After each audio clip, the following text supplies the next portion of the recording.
It's like I'm back in Miami.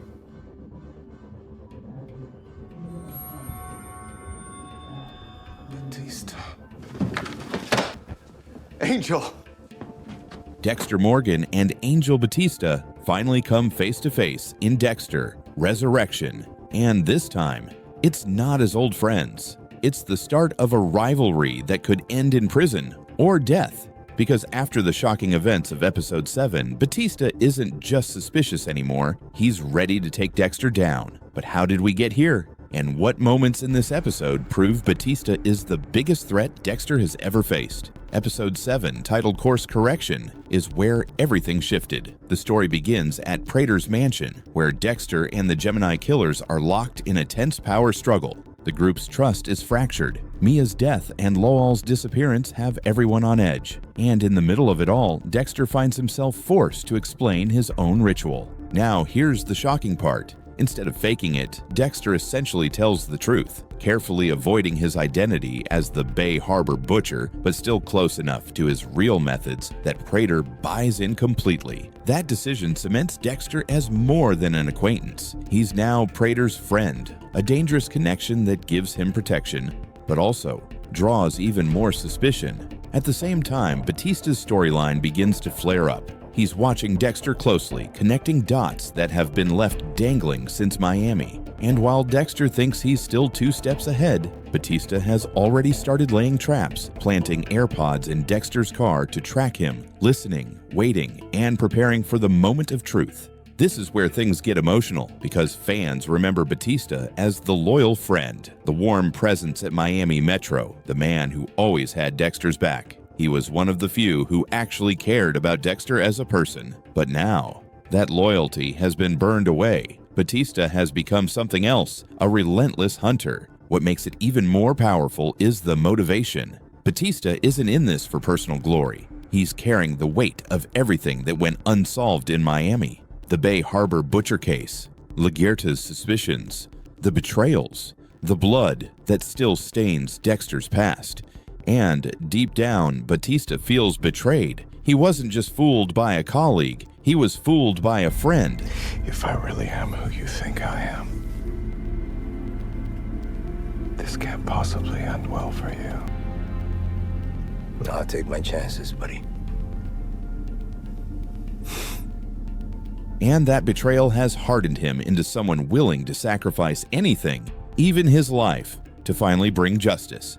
That transformation from friend to enemy is what makes this rivalry the most tragic and dangerous one Dexter has ever faced. Then we get to the ending of Episode 7, and it's nothing short of masterful. Dexter thinks he's in the clear. He's secured his bloodslide, cleaned up the mess, and is about to move on. But upstairs, something terrifying is waiting for him.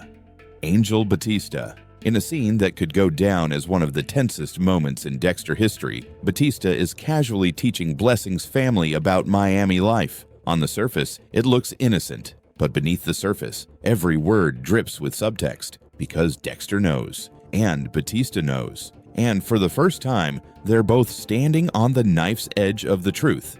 What makes this scene so chilling is the restraint. Batista could expose Dexter right there, in front of Blessing's family. He could blow it all open. But he doesn't. Instead, he chooses something far scarier: subtle confirmation. Their conversation is laced with threats. Batista makes it clear he's 1 step ahead. He's already tracking Dexter, and he won't stop until he gets justice for Miami. It's not a bluff. It's a declaration of war. The tragedy of it all is that Dexter and Batista used to be allies. They laughed together, they fought side by side, and now their friendship has rotted into a battle for survival. For Dexter, the stakes have never been higher. Batista isn't some random killer or reckless enemy. He knows Dexter better than almost anyone. He knows the history, he knows the patterns, and most importantly, he has the resolve to see it through. Which raises the ultimate fan question: who walks away from this rivalry alive? Will Batista finally succeed where everyone else has failed, ending Dexter's story in a courtroom or a prison cell? Or will Dexter do what he's always done and silence his enemy before it's too late? This isn't just another cat and mouse subplot. This is the emotional core of Resurrection, a battle between 2 men who once called each other brother, now fated to destroy one another. What Episode 7 makes clear is that Batista isn't a side character anymore. He's the storm that's been building in the background for years. And now, it's finally breaking. This isn't like Trinity, where Dexter fought a monster unlike himself. It isn't like Miami Metro, where suspicion always fizzled out. This is personal. This is justice versus survival, loyalty turned lethal. And for the first time, Dexter is staring down an enemy he can't manipulate, charm, or outthink. Batista has nothing to lose and everything to prove. And that's why this rivalry might be the most powerful storyline in Dexter history. Not because of the kills, not because of the secrets, but because of the tragedy.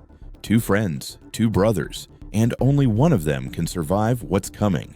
So ask yourself, will Dexter finally lose to the one man who knows him best? Or is Batista destined to become just another bloodslide in the box?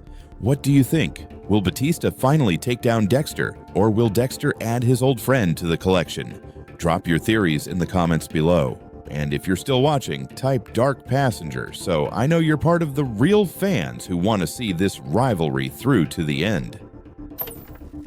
Harrison, they arrested Ryan Foster's killer. What? And get this, it was a f***ing serial killer. Lady Vengeance. Pretty wild to think one of FBI's most wanted took out a hotel guest. In Dexter, Resurrection, one chilling theory has fans on edge. That Harrison's friend and love interest, Elsa, could be the ponytail killer's next victim. At first, it sounds far-fetched, but when you look at the clues the writers have been planting, a disturbing picture starts to form. Could the most stable person in Harrison's life be walking straight into the crosshairs of the season's most disturbing killer? Elsa Rivera might have seemed like just a side character when Dexter Resurrection began, a friendly face at the Empire Hotel where Harrison finds work. Harrison! Hey! Just the guy I was looking for. I wanted to get you this as soon as I could. Open it. Is it about your GED? I passed. Oh my god, I knew you could do it. I told you you'd ace it. My days of being a high school dropout are officially over. Thanks for pushing me to do this. You're very pushable. But the more we've seen of her, the clearer it's become that she's far from background noise. She's vibrant, determined, and has the kind of quiet resilience that stands out in a world full of killers and chaos. At just 28, she's a single mom raising her young son Dante while working late nights at the hotel. Yet somehow, she never looks overwhelmed. That strength makes her feel grounded and real, which is exactly why her death would hit the audience and Harrison so hard.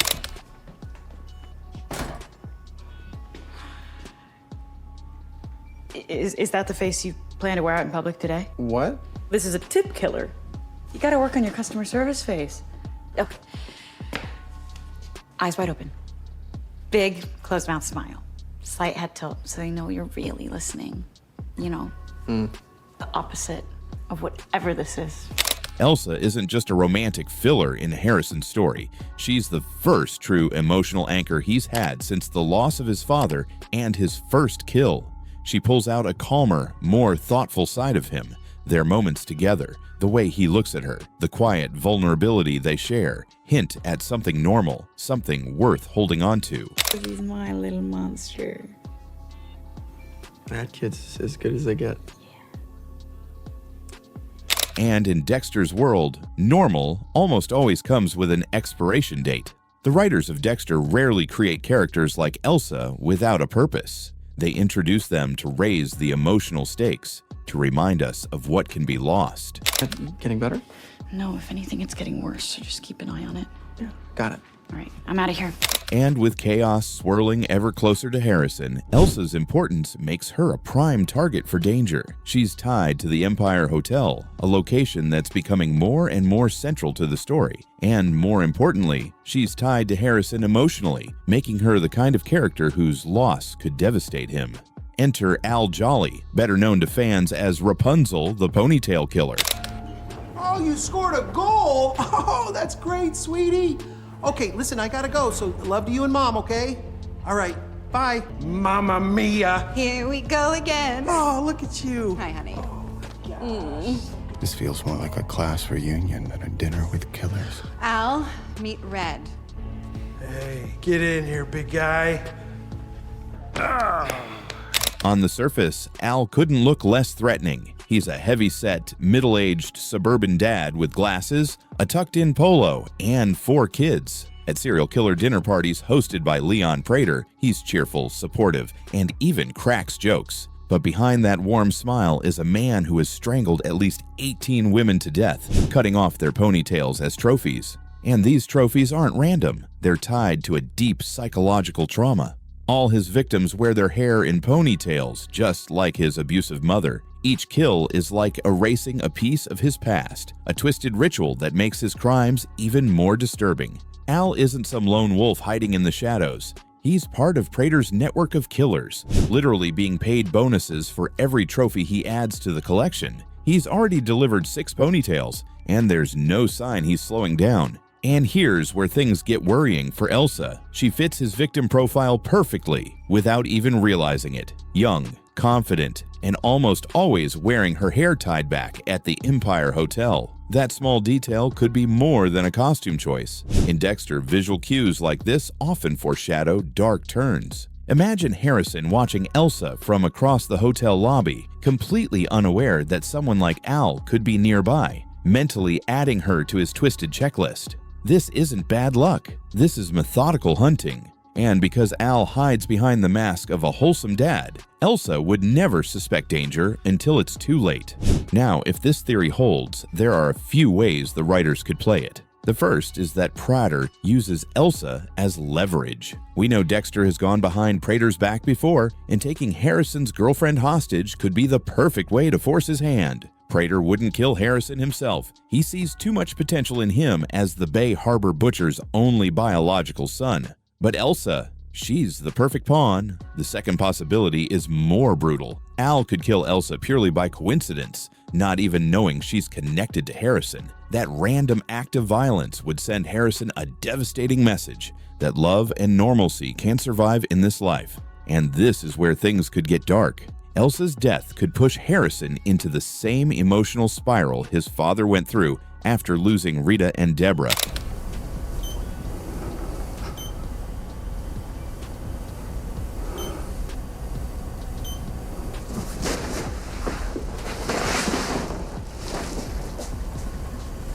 I love you, Deb.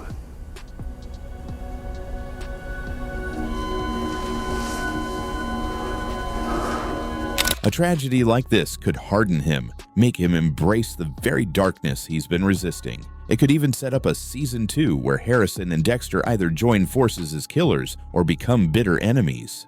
If Elsa is killed by Rapunzel, the impact wouldn't just be a shocking mid-season twist. It could reshape the series. Harrison has been written as someone determined to avoid his father's mistakes, to live with regret for the kills he's already committed. But grief changes people. And Dexter has always thrived on the question, can you escape the darkness in your blood, or will it always pull you back? This storyline would also give Al Jolly's character an even more horrifying weight. Instead of being just another villain of the season, his murder of Elsa would tie him directly into the emotional core of the series. It would make Harrison's eventual confrontation with him not just about justice, but about vengeance.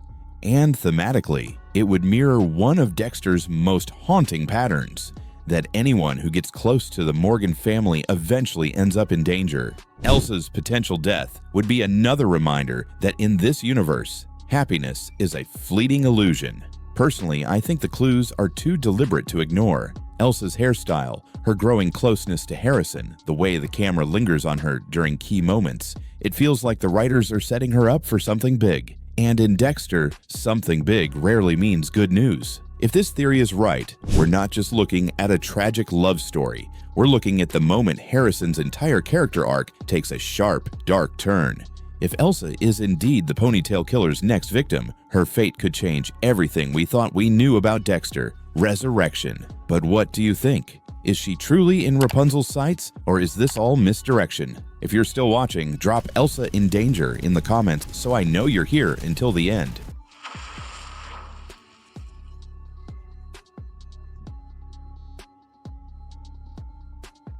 As you may know, we have a serial killer who's taking out rideshare drivers. Blessing seems like the nicest guy in Dexter. Resurrection. A humble rideshare driver, a generous host, a proud father. But what if that's exactly the point? What if this friendly face is actually hiding one of the darkest secrets in the entire series? Because more and more fans believe Blessing might secretly be the New York Ripper. And disturbingly, it all adds up. When Dexter Resurrection introduced us to Blessing Kamar, he seemed like the least suspicious person in the room. A warm smile, helpful nature, strong family values. He picks up Dexter in a rideshare, offers him a place to crash, even gives advice like an old friend. At first glance, he looks like a harmless supporting character, but that's exactly what makes him dangerous. Because in a show like Dexter, characters who feel too good to be true usually are. In fact, Blessing's calm, generous energy reminds fans of Brother Sam, the deeply spiritual mechanic who tried to lead Dexter toward redemption in Season 6. But unlike Sam, who openly confessed his violent past, Blessing has no darkness, no flaws, no baggage. And in the world of Dexter, that's a red flag. Because nobody, absolutely nobody, is that clean. Here's where it gets strange. Blessing isn't just some background character. He's the one who first mentions the dark passenger killer. He's the one who introduces Dexter to Leon Prater. He's the one who conveniently shows up at every critical turning point in Dexter's new life. It's like he's not just part of the story, he's steering it. Now let's talk about the Ripper. The New York Ripper is one of the most disturbing figures in the new series, a shadowy serial killer who's never been caught. His signature: a hooked knife that leaves a grotesque and unforgettable mark. Detective Claudette Wallace is obsessed with solving the case, but nobody else seems to care. And this is where things start to click, because the way Blessing talks about the Ripper is strange. He's the one who puts the case on Dexter's radar. He's the one who leads him to Prater, a man some believe might be the Ripper. But here's the thing, there's no proof Prater ever met the Ripper. What if Prater was a red herring? What if the real Ripper has been standing next to Dexter this whole time? Think about it. Blessing brings Dexter into the case, points him at someone else, gains his trust, and does all this while hiding in plain sight, just like the Ripper has always done. Now let's address the elephant in the room, the timeline. Prater says the Ripper terrorized his neighborhood when he was a kid. If Blessing is about the same age, that would make him too young to be the Ripper, right? Not necessarily. The show never confirms exact dates. What if the Ripper did go dormant? What if he paused, raised a family, and then re-emerged when something triggered him? Something like the return of Dexter Morgan. And here's what really sends chills down your spine: Blessing's behavior. His close friend Shike is attacked, other drivers are killed, but Blessing stays calm. Too calm. Maybe that's resilience. Or maybe it's the absence of empathy, which, as fans know, is textbook serial killer behavior. He doesn't just know about the Ripper case, he's inserting himself into it. And more importantly, he's inserting Dexter into it, like he's baiting him, testing him, playing a game. What if Blessing isn't helping Dexter? What if he's hunting him? Let's say the theory is true. Let's say Blessing really is the Ripper. That changes everything, because now we're looking at a man who built a fake life. A father, a husband, a friendly driver, all of it a cover for something monstrous underneath. We've seen this before. Trinity was a church-going family man with a dark side that could shatter glass. The ponytail killer had a normal home life while casually chatting at Prater's dinner parties. Evil doesn't always wear a mask. Sometimes it wears a smile. And that's what makes Blessing so dangerous. He's hiding behind kindness, hiding in broad daylight. And the only person who might be able to see through the act is Dexter. There's a scene coming up that fans are already buzzing about. A gathering, a dinner, a moment where Dexter, Blessing, and Prater all sit at the same table. What if that's the reveal? What if that's when Dexter realizes he's not sharing bread with a friend? He's sharing it with a predator. Will they team up? Will they turn on each other? Or will Dexter finally realize the most dangerous killer in New York has been riding shotgun all along? Here's the craziest part. Everything Blessing has done could be seen as kindness or manipulation. Every gesture could be sincere or strategic. That's why this theory is catching fire. Not because it's shocking, but because it's plausible. And that's exactly how Dexter always gets us, by hiding the villain where we'd least expect. So what do you think? Is Blessing just a good guy in a dark world, or the monster hiding beneath it? Let us know in the comments. And if you're still watching, drop Ripper Blessing to show you're one of the real ones digging into the truth. Hit that like button, subscribe, and get ready, because the darkest reveal might still be coming.